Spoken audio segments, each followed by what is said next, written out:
ಮಾದಕ ವಸ್ತು ಮುಕ್ತ ರಾಜ್ಯವನ್ನ ಮಾಡಲು ಈಗಾಗಲೇ ಘೋಷಣೆ ಮಾಡಿದೆ.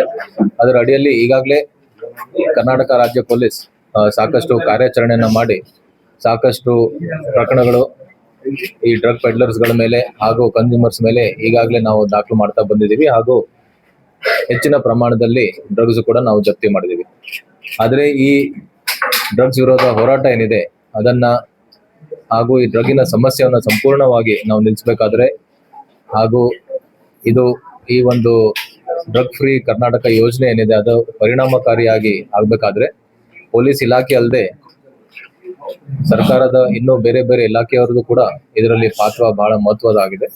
ಸೊ ಹಾಗಾಗಿ ಎಲ್ಲ ಸ್ಟೇಕ್ ಹೋಲ್ಡರ್ಸ್ ಈ ಒಂದು ಹೋರಾಟದಲ್ಲಿ ಭಾಗಿಯಾಗುವ ಒಂದು ನಿಟ್ಟಿನಲ್ಲಿ ಕರ್ನಾಟಕ ಸರ್ಕಾರ ಮಾನ್ಯ ಮುಖ್ಯಮಂತ್ರಿ ಹಾಗೂ ಗೃಹ ಸಚಿವರ ಒಂದು ನೇತೃತ್ವದಲ್ಲಿ 2 ಹೊಸ ಕಾರ್ಯಕ್ರಮವನ್ನ ನಾವು ರೂಪಿಸಿದ್ವಿ. ಒಂದು ಆಪರೇಷನ್ ರೈಸ್, ಅದರ ಅರ್ಥ ರೆಫ್ಯೂಸ್, ಇನ್ಫಾರ್ಮ್, ಸಪೋರ್ಟ್ ಹಾಗೂ ಎಂಪವರ್. ಇದರ ಅಡಿಯಲ್ಲಿ ಈಗಾಗಲೇ ನಾನು ಹೇಳಿದ್ದೀನಿ, ಪೊಲೀಸ್ ಇಲಾಖೆ ಅಲ್ಲದೆ ಬೇರೆ ಬೇರೆ ಇಲಾಖೆಯವರು ಕಂದಾಯ, ಸಾರಿಗೆ, ಉನ್ನತ ಶಿಕ್ಷಣ, ವೈದ್ಯಕೀಯ ಶಿಕ್ಷಣ, ಆರೋಗ್ಯ ಹಾಗೂ ಔಷಧಿ ನಿಯಂತ್ರಣ ಇಲಾಖೆ ಎಲ್ಲ ಸ್ಟೇಕ್ ಹೋಲ್ಡರ್ ಸೇರಿ ಈ ಒಂದು ಡ್ರಗ್ಗಿನ ಮೆನೆಸ್ ಏನಿದೆ ಇದನ್ನ ಕಂಟ್ರೋಲ್ ಮಾಡಕ್ಕೆ ನಾವೆಲ್ಲರೂ ಒಟ್ಟಿಗೆ ಈ ಒಂದು ಹೋರಾಟದಲ್ಲಿ ಭಾಗಿಯಾಗ್ತೀವಿ. ಅದಲ್ಲದೆ ಈಗಾಗಲೇ ನಾವು ಸಾಕಷ್ಟು ನಮ್ಮ ಪ್ರಕರಣದಲ್ಲಿ ನಾವು ನೋಡಿದೀವಿ, ಈ ಕನ್ಸ್ಯೂಮರ್ಸ್ ಏನಿದ್ದಾರೆ ಅದರಲ್ಲಿ ಹೆಚ್ಚಿನ ಸಂಖ್ಯೆಯಲ್ಲಿ ಯುವಕರು, ವಿದ್ಯಾರ್ಥಿನಿಯರಿದ್ದಾರೆ. ಅವರು ಬೇರೆ ಬೇರೆ ಕಾರಣದಿಂದ ಈ ಡ್ರಗ್ ಸಮಸ್ಯೆಗೆ ಒಳಗಾಗಿರ್ಬೋದು. ಅದು ಪ್ರಭಾವ, ಮಾನಸಿಕ ಒತ್ತಡ, ಮನರಂಜನೆ, ಪಿಯರ್ ಪ್ರೆಷರ್, ಜಸ್ಟ್ ಒಂದು ಕ್ಯೂರಿಯಾಸಿಟಿಯಿಂದ ಕೆಲವರು ತಗೊಳ್ತಾರೆ. ಸೊ ಹಾಗಾಗಿ ಈ ಡ್ರಗ್ಸ್ ಕಂಟ್ರೋಲ್ ಮಾಡಕ್ಕೆ ಬರೀ ಪೊಲೀಸ್ ಆಕ್ಷನ್ ಅಲ್ಲದೆ ಸಾರ್ವಜನಿಕರಲ್ಲಿ ಅವೇರ್ನೆಸ್ ಕೂಡ ನಾವು ಮೂಡಿಸ್ಬೇಕಾಗತ್ತೆ. ಈಗಾಗಲೇ ಅವೇರ್ನೆಸ್ ಅನ್ನ ನಾವು ಬೇರೆ ಬೇರೆ ಶಾಲಾ ಕಾಲೇಜ್ಗಳಲ್ಲಿ ಹೋಗಿ ಸಭೆಗಳನ್ನ ನಾವು ಮಾಡಿದೀವಿ.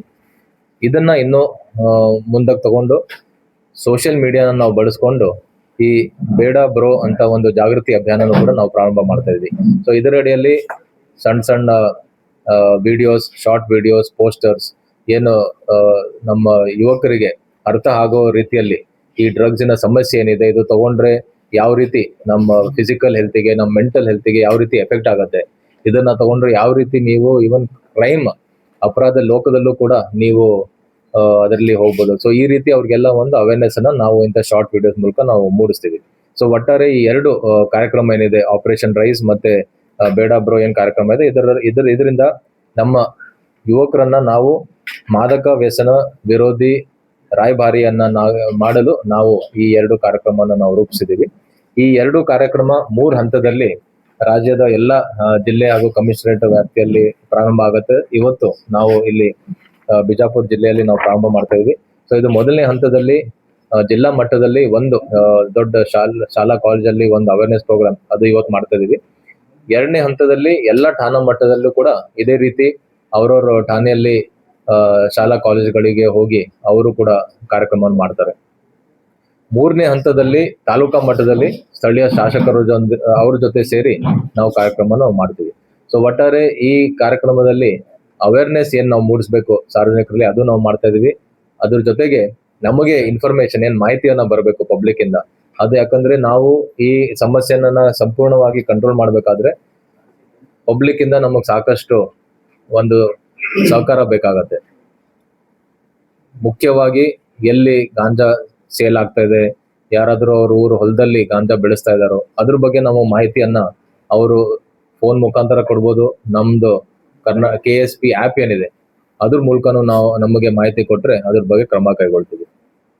ಸೊ ಇದರ ಅಡಿಯಲ್ಲಿ ಈಗಾಗಲೇ ರಾಜ್ಯಾದ್ಯಂತ ಸಾಕಷ್ಟು ಪ್ರಮಾಣದಲ್ಲಿ ಗಾಂಜಾ ಹಾಗೂ ಬೇರೆ ಬೇರೆ ಡ್ರಗ್ಸ್ ಸೀಸ್ ಆಗಿದೆ. ನಮ್ಮ ಉತ್ತರ ವಿಭಾಗದಲ್ಲಿ ನಮಗೆ 5 ಜಿಲ್ಲೆಗಳು ಬರುತ್ತೆ.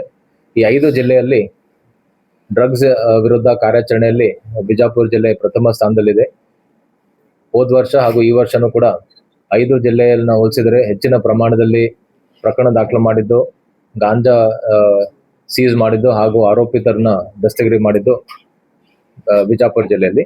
ಹಾಗೂ ಈ ವರ್ಷ ಪ್ರಥಮ ಬಾರಿಗೆ ಬಿಜಾಪುರ ಜಿಲ್ಲೆಯಲ್ಲಿ ಪಿಟ್ NDPS ಅಂದ್ರೆ ಏನು ಈ ಹ್ಯಾಬಿಚುವಲ್ ಡ್ರಗ್ ಅಫೆಂಡರ್ಸ್ ಏನಿದ್ದಾರೆ ಅವ್ರ ವಿರುದ್ಧ ಈ ಪ್ರಿವೆಂಟಿವ್ ಆಕ್ಷನ್ ಅನ್ನ ಪಿಟ್ NDPS ಅಡಿಯಲ್ಲಿ ತಗೊಂಡಿದ್ದೀವಿ.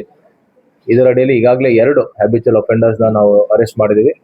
ಮುಂಬರೋ ದಿನಗಳಲ್ಲಿ ಇನ್ನೂ ಯಾರ್ಯಾರು ಹ್ಯಾಬಿಚುವಲ್ ಅಫೆಂಡರ್ಸ್ ಇದ್ದಾರೆ ಡ್ರಗ್ಸ್ ಅಲ್ಲಿ ಅವ್ರಿಗೂ ಕೂಡ ಐಡೆಂಟಿಫೈ ಮಾಡಿ ಈ ಪಿಟ್ NDPS ಅಡಿಯಲ್ಲಿ ಕ್ರಮ ಕೈಗೊಳ್ತೀವಿ. ಸ್ಕೂಲ್ ಅಂಡ್ ಕಾಲೇಜಸ್, ಸೊ ಈಗಾಗಲೇ ಆಲ್ರೆಡಿ ಎವ್ರಿ ಇಯರ್ ನಾವು ಮಾಡ್ತಾನೆ ಇರ್ತೀವಿ. ಸ್ಕೂಲು ಕಾಲೇಜಸ್ ಸುತ್ತಮುತ್ತಲು ಪೊಟ್ಟ ಕಾಯ್ದೆ ಆಗಿರ್ಬೋದು ಅಥವಾ ಸಿಗರೇಟು ತಂಬಾಕು ಅದನ್ನ ಮಾಡ್ತಾನೆ ಇರ್ತೀವಿ. ಸೊ ಈ ವರ್ಷನೂ ಕೂಡ ನಾವು NDPS ಅಡಿಯಲ್ಲಿ ಪ್ರತಿಯೊಂದು school, high school, PUC, then degree, so we are targeting those institutions. ಮೊದಲನೇ ಹಂತದಲ್ಲಿ ನಾವು ಇವತ್ತೊಂದು ಇದನ್ನ ಕಾರ್ಯಾರಂಭ, ಇವತ್ತಿನ ಕಾರ್ಯಕ್ರಮ. 2ನೇ ಹಂತದಲ್ಲಿ ಎಲ್ಲಾ ಸ್ಥಾನ ಮಟ್ಟದಲ್ಲಿ, ಸೊ ಬೀಟ್ ಲೆವೆಲ್ ದಲ್ಲಿ ಈ ಕಾರ್ಯಕ್ರಮ ಏನ್ ಇವತ್ತು ನಡೆಯುತ್ತೆ ಅದು ರೆಪ್ಲಿಕೇಟ್ ಆಗುತ್ತೆ. 3ನೇ ಹಂತದಲ್ಲಿ ಸರ್ ಹೇಳಿದಾಗೆ ಅದು ಶಾಸಕರು ಮತ್ತೆ ಸಚಿವರ ನೇತೃತ್ವದಲ್ಲಿ 3ನೇ ಹಂತ ತಾಲೂಕಾ ಮಟ್ಟದಲ್ಲಿ ಅದನ್ನು ನಡೆಯುತ್ತೆ. So that is how we are planning. ಇದುವರೆಗೆ ಯಾವ ರೀತಿ ಬರ್ತಾರೆ? ಸ್ಕೂಲು ಕಾಲೇಜಸ್ ಪಕ್ಕ ಆಗಿಲ್ಲ. ನಮ್ಮ ಜಿಲ್ಲೆಯಲ್ಲಿ ಸೋಫಾ ಸಿಕ್ಕಿರೋ ಪ್ರಕರಣಗಳಲ್ಲಿ ಸ್ಕೂಲ್ ಮತ್ತೆ ಕಾಲೇಜ್ ಅಕ್ಕಪಕ್ಕ ಆಗ್ಲಿ ಅಥವಾ ಸ್ಟೂಡೆಂಟ್ಸ್ ಗಾಗ್ಲಿ ಸಿಕ್ಕಿದ್ದು ಬಂದಿಲ್ಲ. It is a more of ಏನು ಅಂತಂತಂದ್ರೆ, ಒಂದು ತೋಟ ಅವರ ತೋಟದಲ್ಲಿ ಬೆಳೆದಿದ್ದು. 2ನೇದ್ದು ಮಹಾರಾಷ್ಟ್ರ ಕಡೆಯಿಂದ ನಮಗೆ ಒಣ ಗಾಂಜಾ ಬಂದು ಇಲ್ಲಿಂದ ಸೆಕೆಂಡ್ ಲೈನ್, ಥರ್ಡ್ ಲೈನ್ ಮಾರೋರು ಸಿಕ್ಕಿದ್ದಾರೆ. ಯಾರೀಗ ನಾವು ನಾಂದೇಡದಿಂದ ಲಾಸ್ಟ್ ಗೋಲ್ ಗುಂಬಜ್ದಲ್ಲಿ ನಾವು ಇಲ್ಲಿ ಒಬ್ಬನೇ ಹಿಡಿದಾಗ ದೆನ್ ಲಿಂಕ್ ಸಿಕ್ಕಿದ್ದು ವರ್ತಿ ಅಂತ ಹಿಡ್ಕೊಂಡಾಗ ಲಿಂಕ್ ಸಿಕ್ಕಿದ್ದು Nanded. That is all the chain link is there. So ಹಾಗಾಗಿ it is a chain link, we have to go for the peddlers. Majority ನಮ್ದು ಅದು ಏಜ್ ಗ್ರೂಪ್ ಕ್ಯಾಟಗರೈಸೇಷನ್ ನೋಡಿದ್ರು ಕೂಡ ಮೆಜಾರಿಟಿ ನಮ್ಮಲ್ಲಿ ಕಂಡು ಬಂದಿರೋದು ಲೇಬರ್ ಕ್ಲಾಸ್. ಸೊ ಹಾಗಿದ್ದಾರೆ. ಸ್ಟೂಡೆಂಟ್ಸ್ಗೂ ಕೂಡ ನಾವು ಚೆಕ್ ಮಾಡ್ತಾ ಇದ್ದೀವಿ. ನಿಮ್ ಮೂಲಕ ಎಲ್ಲ ಸಾರ್ವಜನಿಕರಿಗೆ ನಾವು ನೋಡಿದೀವಿ, ಸಾಕಷ್ಟು ಗ್ರಾಮದಲ್ಲಿ ಅವ್ರವ್ರ ತೋಟದಲ್ಲಿ ಕೆಲವರು ಗಾಂಜಾ ಬೆಳೆಸ್ತಾ ಇದಾರೆ. ಈಗ ಹೋದ್ ವರ್ಷನೇ ನೀವು ಎಷ್ಟು ಮಾಡಿದ್ರಿ? ಒಂದು 338 kg, 200 kg. ಈಗ ನಾವು ನಮ್ ಬೀಡ್ ವ್ಯವಸ್ಥೆ ಇದೆ, ನಮ್ ಬೀಡ್ ಸಿಬ್ಬಂದಿಗೆ ಹಿಡಿದಿವಿ. ಆಯಾ ಹಳ್ಳಿಗೆ ಹೋದಾಗ ಅಂತ ಮಾಹಿತಿ ಕಲೆ ಆಗುತ್ತೆ. ನಿಮ್ ಮೂಲಕ ನಾನು ಸಾರ್ವಜನಿಕರಲ್ಲೂ ಕೂಡ ಮನವಿ ಮಾಡ್ತೇನೆ, ಎಲ್ಲೆಲ್ಲಿ ಯಾರದೇ ಗ್ರಾಮದಲ್ಲಿ ಹಿಂಗ್ ಗಾಂಜಾ ಬೆಳೆಸ್ತಾ ಇದ್ರೆ ದಯವಿಟ್ಟು ನಮ್ದು ಕಂಟ್ರೋಲ್ ರೂಮಿಗೆ ಫೋನ್ ಮಾಡಿ, SP ಅವ್ರಿಗೆ ಫೋನ್ ಮಾಡಿ, ಅಥವಾ ನಮ್ KSP ಆಪ್ ಇದೆ. KSP ಆಪ್ ಅಲ್ಲಿ ಡ್ರಗ್ಸ್ ಮಾಹಿತಿ ಕೊಡಕ್ಕೇನೆ ಒಂದು ಸೆಪರೇಟ್ ಕಾಲಮ್ ಇದೆ. ಅದ್ರ ಬಗ್ಗೆ ನಾವು ಪ್ರತಿದಿನ ನೋಡ್ತೀವಿ KSP ಆಪ್ ಅಲ್ಲಿ ಎಷ್ಟೆಷ್ಟು ಕಂಪ್ಲೇಂಟ್ಸ್ ಬಂದಿದೆ ಅಂತ.